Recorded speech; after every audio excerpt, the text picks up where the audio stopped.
بسم اللہ الرحمن الرحیم۔ السلام علی من اتبع الہدی۔ ہدایت کی اتباع کرنے والوں کو راحت دو جہاں قرآن چینل کی طرف سے سلام عرض ہے۔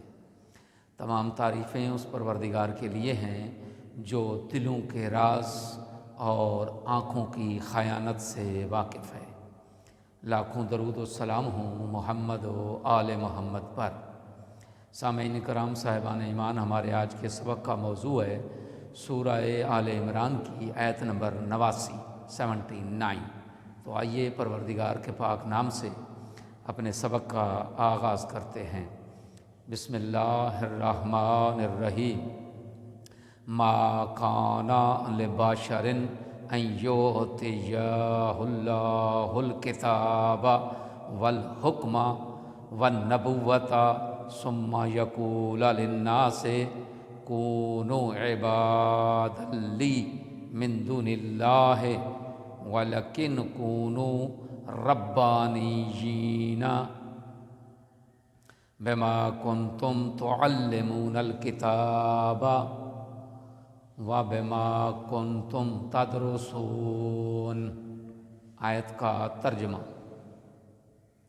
کسی انسان کو یہ حق نہیں پہنچتا کہ اللہ تو اسے کتاب، حکمت اور نبوت عطا فرمائے، پھر وہ لوگوں سے کہے اللہ کی بجائے میرے بندے بن جاؤ، بلکہ وہ تو یہ کہے گا جو تم اللہ کی کتاب کی تعلیم دیتے ہو اور جو کچھ پڑھتے ہو، اس کا تقاضا یہ ہے کہ تم سچے ربانی بن جاؤ، سچے اللہ والے بن جاؤ۔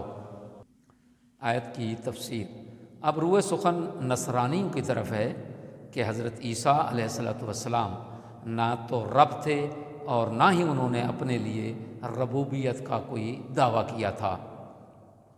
حضرت عیسیٰ علیہ السلام کا نعوذ باللہ ربوبیت کا دعویٰ کرنا ناممکنات میں سے ہے، کیونکہ اولاً تو وہ بشر ہیں اور بشر جو ہے وہ مخلوق ہے، رب نہیں ہو سکتی۔ معبود کے لیے ضروری ہے کہ وہ محتاج نہ ہو، جو محتاج ہو وہ رب نہیں ہو سکتا، اس کی عبادت نہیں کی جا سکتی۔ محتاج لائق عبادت نہیں ہوتا، کیونکہ اگر وہ محتاج ہے تو کوئی محتاج اس محتاج کی عبادت نہیں کرتا۔ دوسری بات یہ ہے کہ جب اس بشر کو اللہ نے علم و حکمت عطا کی ہے تو یہ کیسے ممکن ہے کہ وہ اپنے یقین اور علم کے خلاف فیصلہ کرے، کیونکہ اس انسان کو علم قطعی ہے کہ اللہ کی ذات نے علم و حکمت عطا کی ہے، لہٰذا اس ذات سے بغاوت کر کے انسان کو اپنی بندگی کی دعوت دینا اس کے لیے ممکن ہی نہیں ہے۔ اور تیسری بات یہ ہے کہ اللہ عالم حیث یجعل رسالتہ، اللہ بہتر جانتا ہے کہ اس نے اپنی رسالت کہاں رکھنی ہے، لہٰذا یہ کیسے ممکن ہے کہ اس شخص میں نبوت اور رسالت کی اہلیت بھی ہو اور دوسری طرف وہ شرک کی دعوت بھی دے؟ یہ نہیں ہو سکتا، کیونکہ اگر وہ شرک کی دعوت دے تو اس کا مطلب یہ ہے کہ نعوذ باللہ اللہ نے لا علمی میں ایک نااہل کو رسالت کی ذمہ داری سونپ دی ہے۔ حضرت عیسیٰ علیہ السلام نے کتاب کی تعلیم دینے کی جو ذمہ داری انجام دی ہے، اس کا نتیجہ توحید ہے، نہ کہ شرک ہے، کیونکہ توریت ہو یا انجیل، تمام آسمانی کتب کی تعلیمات توحید پر استوار ہیں۔ لہٰذا یہ کیسے ممکن ہے کہ جس نبی نے توریت اور انجیل کی تعلیم و تدریس کی ہو وہ شرک باللہ کا حکم دے؟ یہ نہیں ہو سکتا۔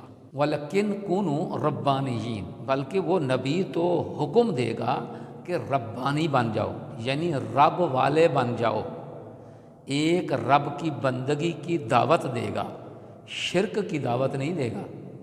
حضرت علی علیہ الصلوۃ والسلام سے روایت ہے، آپ نے ارشاد فرمایا کہ عالم اور فقیہ بن جاؤ، بما کنتم تعلمون الکتابہ، تعلیم کتاب کا لازمہ یہ ہونا چاہیے کہ انسان اللہ کی توحید کو سمجھے اور لوگوں کو بھی توحید کی طرف بلائے، کیونکہ علم کا لازمہ جو ہے وہ عمل ہے۔ چونکہ ہر چیز جو اس کا متعلقہ نتیجہ نہ دے اس کی مذمت ہوئی ہے، لہٰذا جس علم کا عمل کی شکل میں کوئی نتیجہ نہ نکلے وہ علم بھی قابل مذمت ہے۔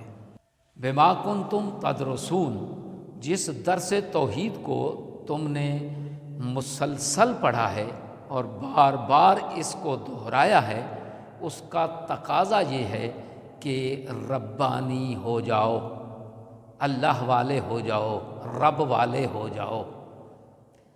اس آیت میں بیان ہونے والا اہم نقطہ وہ ایک ہی ہے، اور وہ یہ کہ علم اور حکمت کی صحیح رعایت کا نتیجہ شرک نہیں ہے بلکہ توحید ہے۔ دعا ہے کہ خداوند عالم ہمیں کلام پاک میں تأمل اور تدبر کرنے اور پھر اس پر عمل کرنے کی توفیق عظیمہ عنایت فرمائے۔ وآخر دعوانا ان الحمد للہ رب العالمین۔